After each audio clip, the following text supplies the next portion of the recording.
আপনার সাথে আমার সম্পর্ক, আপনাদের সাথে আমার সম্পর্ক, এটা আমার আত্মার সম্পর্ক। এই নওগাঁ জেলা, এটা রাজশাহী বিভাগের ভেতরে পড়ে। আমরা নওগাঁরও মানুষ, আমরা আরেকদিকে রাজশাহীরও মানুষ। যারা আমাকে একটু একটু চেনেন, আমি আমার একটা ওয়াজে বলেছিলাম যে Rajshahi is a brand and the people of Rajshahi they are very smart. কথা ঠিক আছে? বলো সবাই আমরা। এটা হয়তো বা আপনারাও অনেকে শুনতে পারেন ফেসবুকে বা ইউটিউবে। তো আমার এই বক্তব্যের পরে রাজশাহীর সুনাম পুরো বাংলাদেশে অনেকটাই ছড়িয়ে পড়েছিল। তবে মাথায় রাখতে হবে যে সুন্দর তাকে বললেও সুন্দর, তাকে সুন্দর না বললেও সে সুন্দর। আমরা রাজশাহীর মানুষ সুন্দর, নওগাঁর মানুষ সুন্দর, আমাদেরকে সুন্দর বললেও সুন্দর, না বললেও আমরা সুন্দর, ঠিক কিনা বলেন? তো গত কয়েকদিন আগে আমার একটা রাজশাহীতে শহরে প্রোগ্রাম ছিল, তেরোখাদিয়ার পাশে। আমার মা, আমার বাবা, আমার নানা, আমার নানি, আমার ছোট্ট একটা বোন আছে বুসরা, সবাই মিলে ওয়াজ শুনতে গেছিল। ওইটাই প্রথম আমার লাইফে। আমার মা কখনো আমার ওয়াজ শোনে নাই, কিন্তু মানুষের ধাক্কায় আমার ছোট বোন গেছে উল্টায় পড়ে, আমাকে এসে বলছে, তওবা করলাম, জীবনেও তোমার ওয়াজ আমি আর মাহফিলে শুনতে যাব না, আমার শিক্ষা হয়ে গেছে। আমার মা বেচারি জীবনের প্রথম ওয়াজ শুনতে আসছে, এসে দেখছে মহিলাদের প্যান্ডেল চারটাই লোড, কোথাও জায়গা নাই। আমার মা অটোতে বসে বসে ওয়াজ শুনে বাসায় গেছে। এটা আসলে প্রমাণ করছে রাজশাহী বিভাগটা আস্তে আস্তে এই মাটি আগামীতে হবে ইসলামের ঘাটে। আপনাদের বউ আছে কার কার? একটু হাত তুলুন। বউ আছে? বউ আছে, আচ্ছা হাত নামান। অনেকের বউ আছে আজকের মাহফিলে। এত বউওয়ালা মানুষ আগে কোনো মাহফিলে আমি দেখি নাই। এবার আমার সিঙ্গেলদের পালা, হতভাগাদের পালা। যাদের বউ নাই, সিঙ্গেলরা একটু হাত তোলো। ক্যামেরাম্যান জলদি ফোকাস করো। কারো বউ নাই? এ আমি বিশ্বাস করি না। হাত নামাও, হাত নামাও। আল্লাহ সবাইকে দিনদার নেককার বউ দিয়ে দিক, পড়েন সবাই আমিন। আমার ওয়াজে সেই দিন আমি জয়পুরহাটে বলছিলাম, যার জীবনে বউ নাই তার জীবনে কিছুই নাই।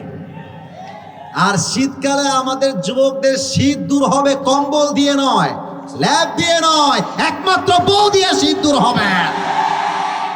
আব্বা বোঝে না রে, আব্বা বোঝে না। আব্বা বলে যে নিজের পায়ে দাঁড়িয়ে বিয়ে করতে হবে। আর আমি বাবাদেরকে দোষ দিতে চাই না। আজকালকার বেশিরভাগ মেয়েরা এইটা ছাড়া বিয়ের পিড়িতে বসতেও চায় না। আর টাকা পেলে, সরকারি চাকরি পেলে অনেক মেয়েরা দেখবা বুইরা টাকলার সাথেও বিয়ের পিড়িতে বসে যায়। এরকম মেয়ে তো বাংলাদেশে নাই। আর নাই রে ভাই। থাকলে আল্লাহ হেদায়েত দান করুক, পড়েন সবাই আমিন। মাথায় রাখবেন, আমরা নওগাঁর মানুষ, আমরা আজকে জিরো হতে পারি, বাট ওয়াক্ত हमेशा एक नहीं होता मेरे दोस्त, वक्त बदलता है। आज जो जीरो है वो कल तो हीरो भी हो सकता है। আপনি যেই চাচার কাছে বিয়ে বসলেন টাকার জন্য, আমার হাপানিয়ার যুবকরা আগামীকাল সেই বসের অফিসের বস হবে, টাকলা তার স্টাফ হয়ে কাজ করবে, ঠিক কিনা বলো? ভালো হয়ে যাও মাসুদ, ভালো হয়ে যাও। আল্লাহ আমার প্রিয় বোনদেরকে বোঝার তৌফিক দান করে, পড়েন সবাই আমিন। আমরা তাফসীরে ফিরে যাব, তবে তিনটা তাকবীর দিয়ে ফিরে যাব। প্রথম তাকবীর দিবেন আমার প্রিয় বিবাহিত ভাইয়েরা। রেকর্ড হচ্ছে, দেখতে চাই আসলেই কার গায়ের জোর কত বেশি। বিবাহিত ভাইয়েরা একটু কাশি মারেন তো, দেখা যাক কারা জিতে। এই সিঙ্গেল তোমরা চুপ থাকবা। আমার কলিজার টুকরা মুরব্বীদের পালা।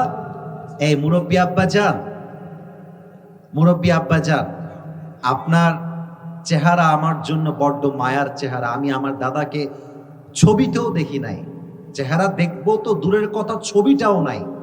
আমার সামনে মুরব্বীরা বসলে আমার মনে হয় আমার দাদা বসে আছে। আপনাকে আমি বড্ড ভালোবাসি আব্বা যান, আপনি অ্যাক্টিভ হয়ে যান। আপনি জাগ্রত হয়ে যান আব্বা যান। আজকের যে ওয়াজ হবে এটা জাস্ট যুবকদের ওয়াজ নয়, যুবকদের ওয়াজ হবে, মুরব্বীর ওয়াজ হবে, মায়ের ওয়াজ হবে, বোনের ওয়াজ হবে, কলিজা ঠান্ডা করা ওয়াজ আজকে হবে, ঠিক কিনা বলেন? আমার বিবাহিত ভাইরা তাকবীর দিবেন, সিঙ্গেলরা চুপচাপ লিল্লাহি তাকবীর। আপনারা নাম্বার পেয়েছেন 65। আচ্ছা, এবার আমার সিঙ্গেলদের পালা। সিঙ্গেলরা রেডি? সিঙ্গেলরা একটা কাশি মারো। দেখা যাক আব্বাজান, আমি তো ধোকাবাজি করতে পারবো না, আমার সামনে রেকর্ড হচ্ছে, ধোকাবাজি করলেই কালকে আমি ধরা খেয়ে যাব। দেখা যাক সিঙ্গেলদের পালা। সিঙ্গেলরা তাকবীর দাও, বিবাহিত ভাইয়েরা চুপচাপ থাকতে হবে। সিঙ্গেল ভাইয়েরা নারায়ে তাকবীর।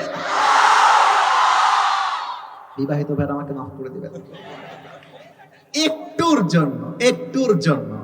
আজকে আমার যুবক ভাইয়েরা 75 নাম্বার পেয়ে পাশ করেছে, ঠিক কিনা বলে?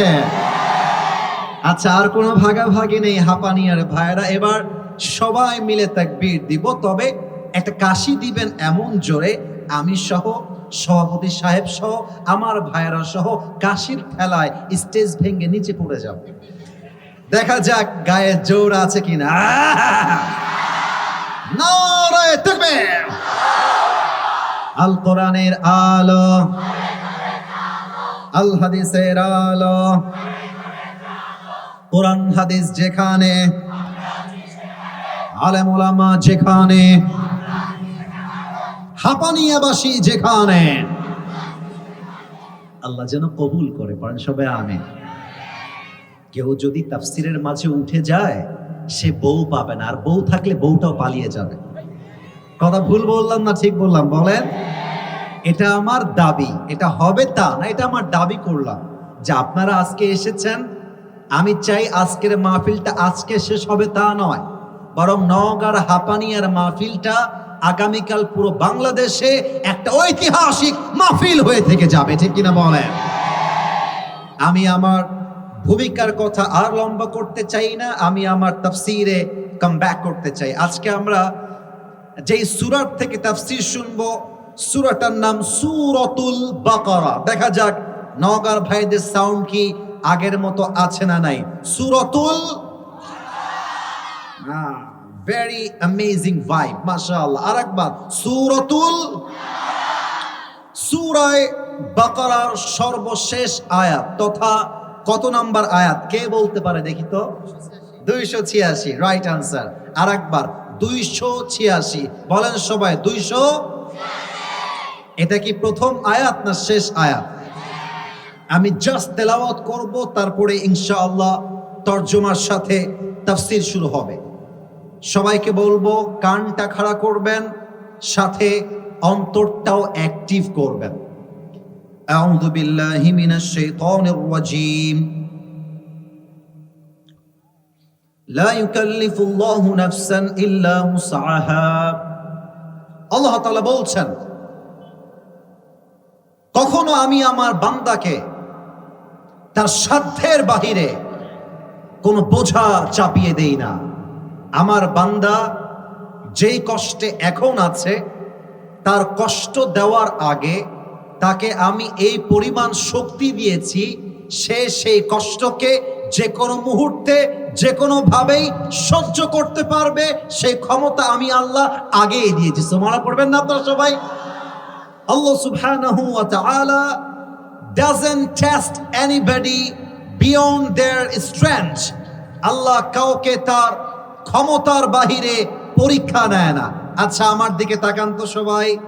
প্রিয় ভাইয়েরা, আমি আসিফ হুজুর মনে করেন 5 কোটি টাকার মালিক, আমি কিন্তু আসলে না, মজা করে বলছি এক্সাম্পল হিসেবে। কয় কোটি? আরেকটু জোরে, কয় কোটি? আল্লাহ রাব্বুল আলামিন বলছেন, যার কাছে আছে 5 কোটি তার পরীক্ষা হবে 5 কোটি লেভেলের, যার আছে 1000 তার পরীক্ষা হবে ওই লেভেলের, যার যেই লেভেল তাকে সেই অনুযায়ী পরীক্ষা করবে একজন। বলেন সবাই তিনি কে? আল্লামা ইকবাল পাকিস্তানের একজন ফেমাস কবি, শায়ের।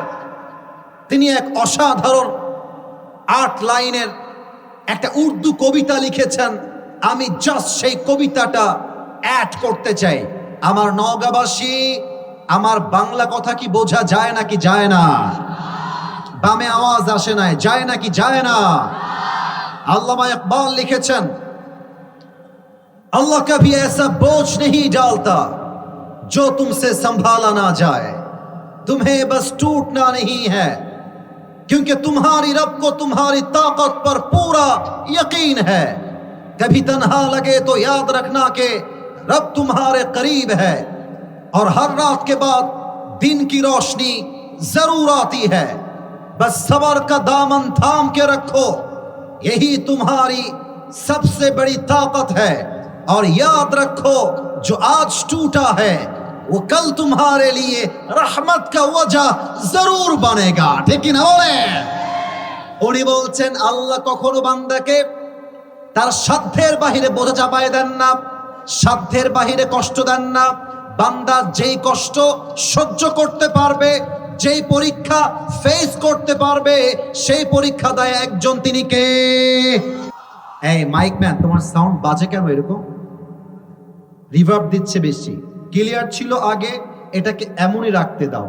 তাহলে আমার নওগাঁর ভাইয়ারা, আয়াতের সারাংশ কথা আমি বলবো প্রথমটা, আপনারা বলবেন দ্বিতীয়টা। আমি পুরোটা বলছি। আল্লাহ কখনো কাউকে তার সাধ্যের বাহিরে বোঝা চাপিয়ে দেয় না। আপনারা বলবেন বোঝা চাপিয়ে দেয় না। প্রথমটা আমি বলছি, আপনাদের পালা, একটু কাশি দেন। আল্লাহ কখনো কাউকে কারো সাধ্যের বাহিরে, একটু বলেন না ভাই, আয়াতটা আগে বোঝাতে চাই, তারপরে তাফসীরে এন্ট্রি নিব। আরেকবার সবাই অ্যাক্টিভ হয়ে যাই। আল্লাহ কখনো কাউকে তার সাধ্যের বাহিরে, এই কথায় আমাদের বিশ্বাস আছে না নাই?